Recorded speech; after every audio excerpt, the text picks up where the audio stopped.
Whoa! The objective is to defend the American people by eliminating imminent threats from the Iranian regime. The United States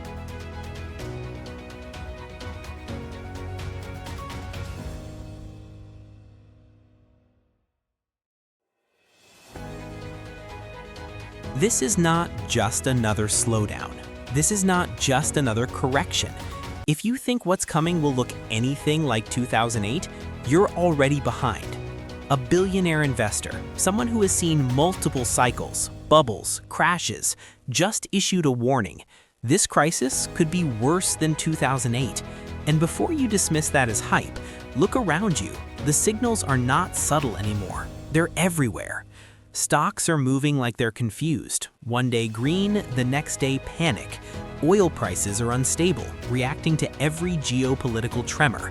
Food and commodity prices are creeping up again. Interest rates still elevated. And behind all of this, there's a deeper problem, one that didn't exist at this scale in 2008. Debt. Not just consumer debt, not just corporate debt, global debt. Governments, companies, individuals, everyone is leveraged, everyone is stretched. And unlike 2008, when the crisis was largely centered in the housing market, this time the pressure is everywhere at once. Think about that for a second. In 2008, the trigger was subprime mortgages, a specific sector, a contained spark that turned into a wildfire. But today, the entire forest is dry. One spark, just one, could ignite something much bigger. And we're already seeing sparks. Look at the geopolitical landscape. Conflicts are escalating. Trade routes are under threat. Sanctions are reshaping global alliances. When war tensions rise, oil reacts. When oil reacts, transportation costs rise. When transportation costs rise, everything becomes more expensive. Food, goods, manufacturing, it all feeds into inflation. And inflation is the silent killer. Because when inflation rises, central banks respond. They raise interest rates, and when rates go up, borrowing becomes expensive. Businesses slow down, hiring freezes, consumers cut spending, the economy tightens. It's a chain reaction. We've seen this movie before, but here's the difference. This time, central banks are trapped. In 2008, they had room to cut rates aggressively, to print money, to inject liquidity into the system, and they did. It worked, temporarily. But that solution created a new problem. Years of cheap money, easy credit, artificial growth. Now we're paying the price. Rates are already high. Inflation is still a threat. So what happens if a real crisis hits? What happens when markets start falling hard? What tools are left? That's the question nobody wants to answer, because the honest answer is not many. And that's why some of the smartest money in the world is nervous right now. Let's go deeper. Corporate America, and not just America, but globally, has been surviving on cheap debt for years. Companies borrowed heavily when interest rates were near zero. They expanded, they bought back shares, they boosted valuations. But now those debts are coming due. Refinancing at higher rates means higher costs, lower profits, more layoffs, and in some cases, bankruptcy. This is already starting in certain sectors, quietly, without headlines, but it's spreading.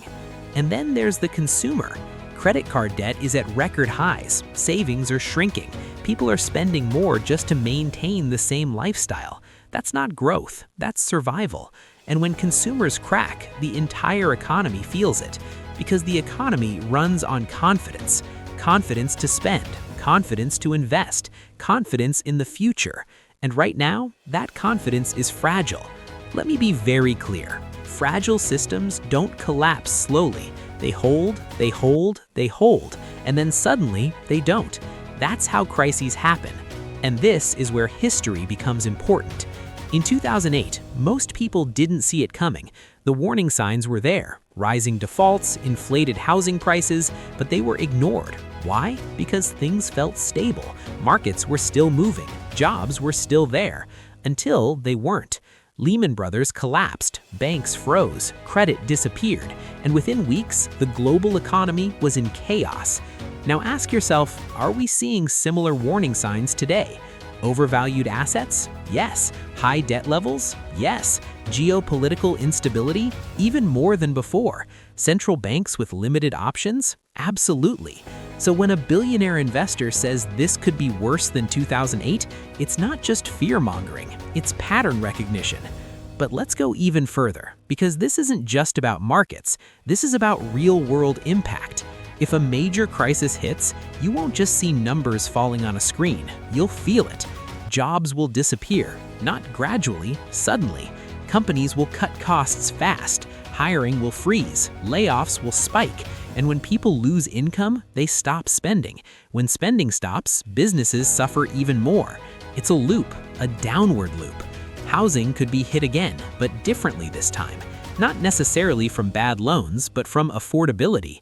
High interest rates have already made homes unreachable for many. If unemployment rises, forced selling could increase, prices could drop. And then there's the political fallout. Economic crises don't stay economic, they become political.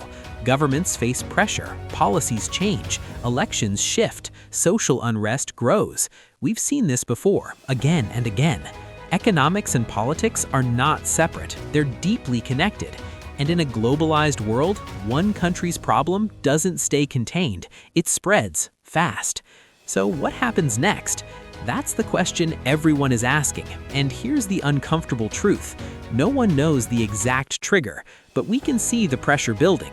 It could be a major bank failure, it could be a geopolitical escalation, it could be a sovereign debt issue, it could be something completely unexpected, but the system is vulnerable, and vulnerability plus shock equals crisis.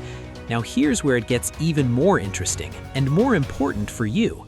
Crises don't just destroy wealth, they also create opportunity. In 2008, while most people were panicking, some were preparing. They bought assets at the bottom, they positioned themselves for recovery, and when the market turned, they multiplied their wealth. The same will be true this time, but only for those who are aware, only for those who are prepared. Because when panic hits, most people don't think clearly. They react emotionally, they sell at the worst time, they freeze, they miss the opportunity. And that's why understanding what's happening now is so critical. You don't need to be a billionaire investor to see the signs, but you do need to pay attention. Watch the debt markets, watch interest rates, watch geopolitical developments. These are not abstract concepts, they directly affect your life, your income, your future. And most importantly, question the narrative. Because during every major crisis, the public is the last to know the full picture. Information moves in layers. Insiders act first, institutions adjust next, and the average person, they find out when it's already happening. Don't be the last to know. Let me repeat that. Don't be the last to know, because by the time it's obvious, it's too late to prepare. Now, does this mean collapse is guaranteed? No, but risk is rising, and ignoring risk has never been a good strategy. The goal is not fear, the goal is awareness. Understand the environment, stay flexible, be cautious with debt, think long-term, and most importantly, don't assume that the future will look like the past, because it won't. This crisis, if it unfolds the way some experts are predicting, will not be a copy of 2008. It will be different, more complex, more interconnected, and potentially more severe. And that's exactly why it matters. So ask yourself, are you prepared, or are you assuming everything will be fine? Because history doesn't reward assumptions, it rewards preparation. If this opened your eyes even a little bit, stay engaged, keep learning, keep questioning, because in times like these, information is not just power, it's protection.